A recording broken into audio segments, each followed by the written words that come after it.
Pendidikan anak usia dini merupakan fondasi penting dalam pembentukan karakter, pengembangan kemampuan dasar, dan penanaman sikap positif terhadap pembelajaran. Di usia ini, anak-anak berada dalam fase emas perkembangan kognitif, motorik, sosial, dan emosional yang memerlukan stimulasi yang tepat. Oleh karena itu, media pembelajaran yang efektif dan menarik sangat dibutuhkan agar mereka tertarik dan terdorong untuk belajar dengan antusias. Pengembangan media pembelajaran yang efektif dan menarik juga mendukung implementasi merdeka belajar di jenjang PAUD. Media yang efektif tidak hanya meningkatkan pemahaman anak terhadap materi, tetapi juga menumbuhkan semangat belajar yang berkelanjutan. Dengan demikian, diharapkan bahwa anak-anak usia dini dapat belajar dengan cara yang menyenangkan dan penuh makna, sekaligus membangun fondasi yang kuat bagi tahap pendidikan selanjutnya. Saya tahu akan banyak tantangan yang saya hadapi dalam menentukan langkah kreatif dalam mengembangkan media pembelajaran yang efektif dan menarik. Tantangan tersebut terdiri dari 1. Keterbatasan waktu dan sumber daya. Menciptakan media pembelajaran yang menarik sering memerlukan waktu karena banyak kesibukan atau jadwal yang padat. 2. Resistensi terhadap perubahan. Penerapan metode kreatif terkadang menghadapi hambatan dari lingkungan sekitar, termasuk siswa, orang tua, atau bahkan guru sendiri yang mungkin sudah terbiasa dengan metode tradisional dan merasa kurang nyaman dengan perubahan. Orang tua banyak menuntut anaknya cepat pintar menulis dan membaca di usia TK. 3. Kebutuhan yang beragam. Setiap siswa memiliki kebutuhan dan gaya belajar yang berbeda. Menciptakan media yang menarik untuk semua jenis siswa menjadi tantangan, terutama ketika kelas memiliki jumlah siswa yang banyak dengan latar belakang yang beragam. Kemudian yang keempat, menjaga motivasi dan minat siswa. Salah satu tantangan utama adalah bagaimana menjaga minat siswa agar tetap aktif dan terlibat selama proses pembelajaran. Media yang menarik harus sesuai usia siswa, konten materi, dan relevansi dengan kehidupan mereka. Dan tantangan yang terakhir untuk saya adalah keterbatasan anggaran.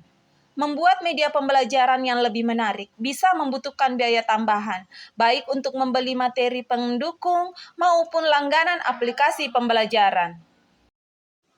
Dalam menghadapi beberapa tantangan ini, saya perlu kepercayaan diri dan keteguhan hati serta keyakinan bahwa ini adalah suatu langkah yang perlu dan tepat untuk saya lakukan. Yang pertama-tama adalah saya menciptakan beberapa media pembelajaran dari berbagai bahan bekas yang saya kumpulkan dari pembuangan sampah. Saya menunjukkan bahwa media pembelajaran itu tidak harus mahal, tidak harus dibeli, dan tidak harus yang mewah. Akan tetapi, kita bisa membuatnya dengan kreasi kita sendiri, atau bisa juga mengambil dari berbagai referensi yang ada di media sosial. Saya membagikan atau men-share kegiatan pembelajaran yang menggunakan media pembelajaran dari bahan bekas dari berbagai sumber, baik dari Instagram, TikTok, Facebook, grup WA, dan lain-lain. Bahkan alat atau media pembelajaran itu saya save dan print, lalu saya buatkan portofolio untuk kemudian sebagai referensi pembuatan media pembelajaran. Media pembelajaran yang digunakan anak rata-rata saya buat sendiri dari berbagai bahan bekas, seperti kardus, tutup botol, ataupun triplex bekas. Saya termotivasi membuat media pembelajaran ini karena mahalnya AP yang dijual di beberapa toko. Sekolah kami kadang terkendala oleh anggaran. Macam-macam media pembelajaran dalam bentuk portofolio yang saya buat, kemudian saya perlihatkan kepada anak. Dari mereka ada yang merequest ingin apa yang sama digambar. Saya kemudian membuat sesuai permintaan dan minat mereka. Seperti kita ketahui bahwa saat ini, guru hanyalah sebagai fasilitator dan motivator dalam pembelajaran. Guru tidak lagi memaksakan kehendaknya kepada peserta didik karena tidak lagi dikejar untuk penuntasan capaian pembelajaran. Kegiatan pembelajaran pun sudah beragam. Kegiatan pembelajaran tidak hanya di dalam kelas, tetapi juga dilakukan di luar kelas. Sedikit demi sedikit saya belajar tentang minat anak untuk pembelajaran yang tepat dan yang seharusnya guru PAUD lakukan, yaitu merdeka belajar, merdeka bermain. Adapun langkah kreatif selanjutnya yaitu 1. Saya berkolaborasi dengan sesama guru. Berbagi ide, materi, dan pengalaman dengan guru lain dapat memperluas kreativitas dan mengurangi beban kerja. Guru dapat terlibat dalam komunitas belajar atau jaringan pendidikan yang bisa menjadi sumber inspirasi dalam menghadapi keterbatasan sumber daya atau waktu serta menciptakan lingkungan yang mendukung kolaborasi.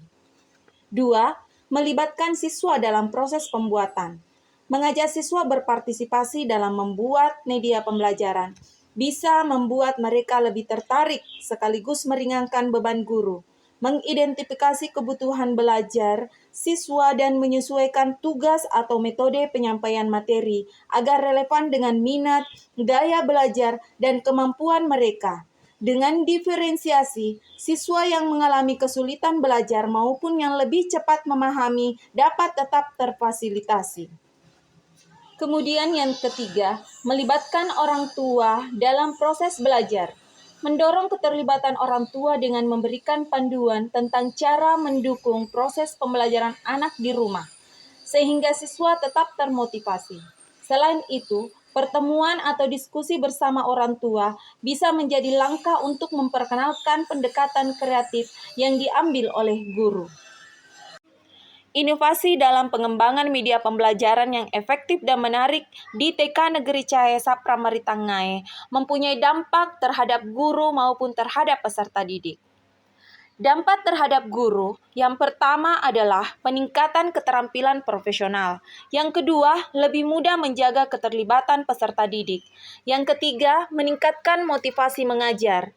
Kemudian yang keempat, fleksibilitas dalam pengajaran. Kemudian, ada pun dampak terhadap peserta didik. Yang pertama, peningkatan minat dan keterlibatan. Yang kedua, mempermudah pemahaman materi. Yang ketiga, meningkatkan kreativitas.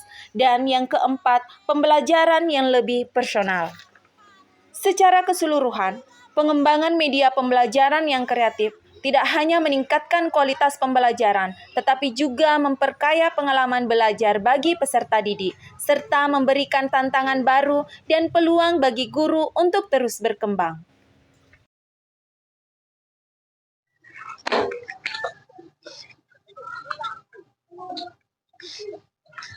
Terima kasih telah menyaksikan video inovasi ini.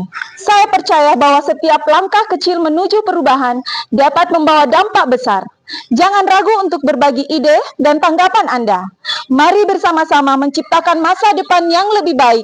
Sampai jumpa di inovasi berikutnya.